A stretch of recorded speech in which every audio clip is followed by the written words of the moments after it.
So this is a match review that I never really wanted to do. This is a game that, I absolutely hated the second it was announced. Sunderland against the Newcastle under-21's.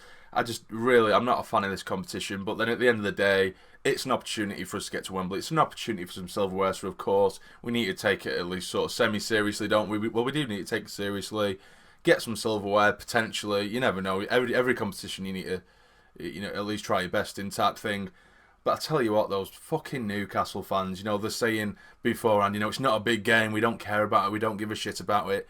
So why did 2,800 of them turn up at the stadium? Like, throughout the game, Newcastle fans were chanting at our players, calling them nonces.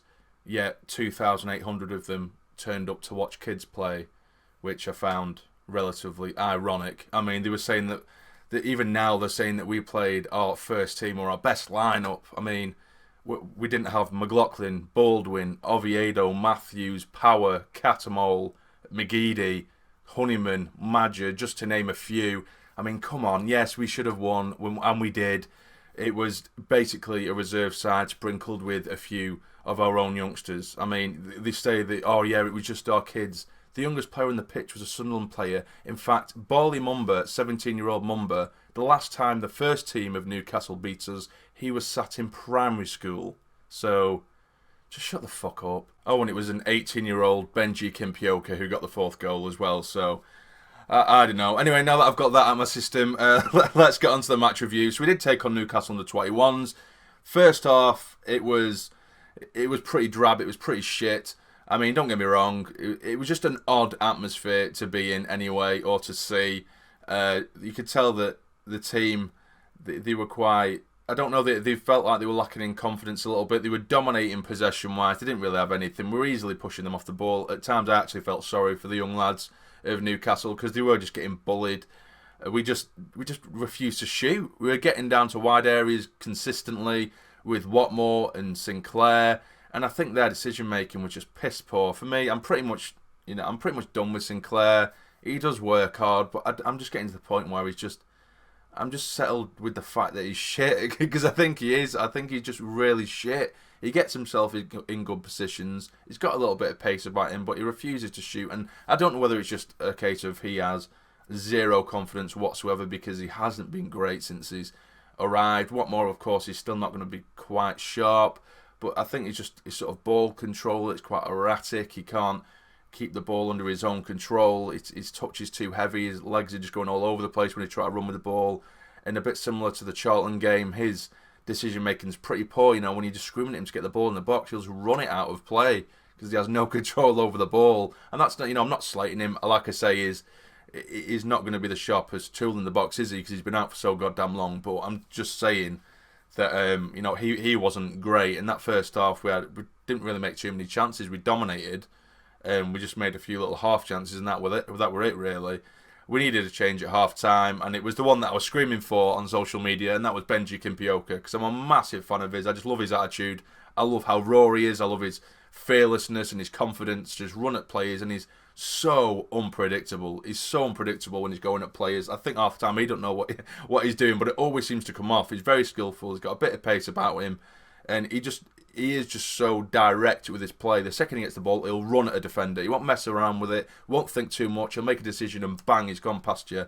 Do you know what I mean? Or he'll lose the ball and he'll try and track back, but he takes risks, what a lot of our players don't. A lot of our players will get to the final third and then no one wants to take a risk. We're too scared to just go for it or take on that last man or beat that man or just go for goal from the edge of the box. We'll just dilly-dally and piss around with it in the final third and eventually lose the ball. Chance gone. Do you know what I mean? And Kimpioka, he tries to make things happen every single time he gets the ball. And that's why I think now he should at the very least, replace Sinclair on the bench in the first team because he's far better than Sinclair. He is. I mean, and on the night yesterday, he was better than Watmore as well. It was him who changed the game.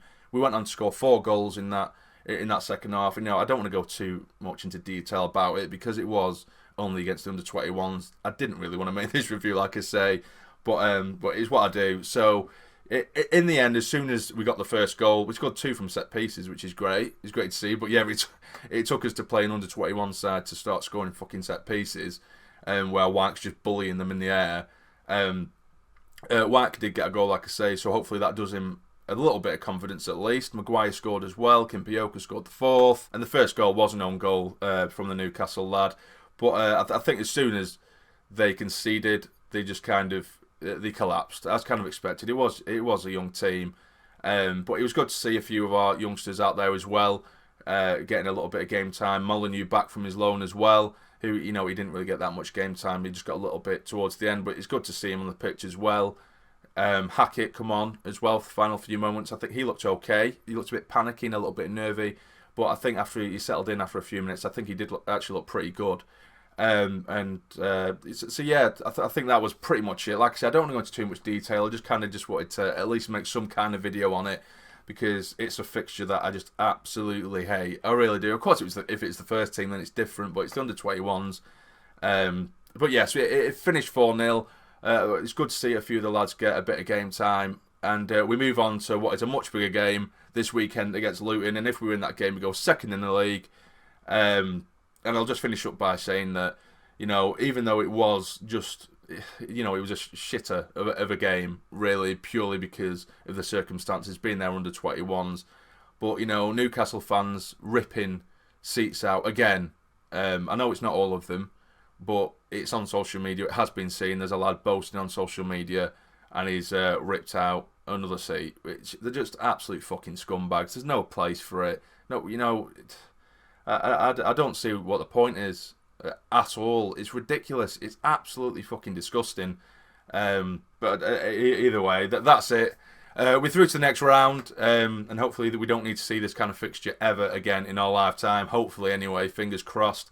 So that'll be it, guys. On to the next weekend where we get a proper game against Luton, and hopefully we win that one. But if you have enjoyed, please hit the like button for me. It'd be massively appreciated. And subscribe to the channel if you're not already, to become a fully fledged member of the SUNDERLAND army. But for now, you take care and stay jam it!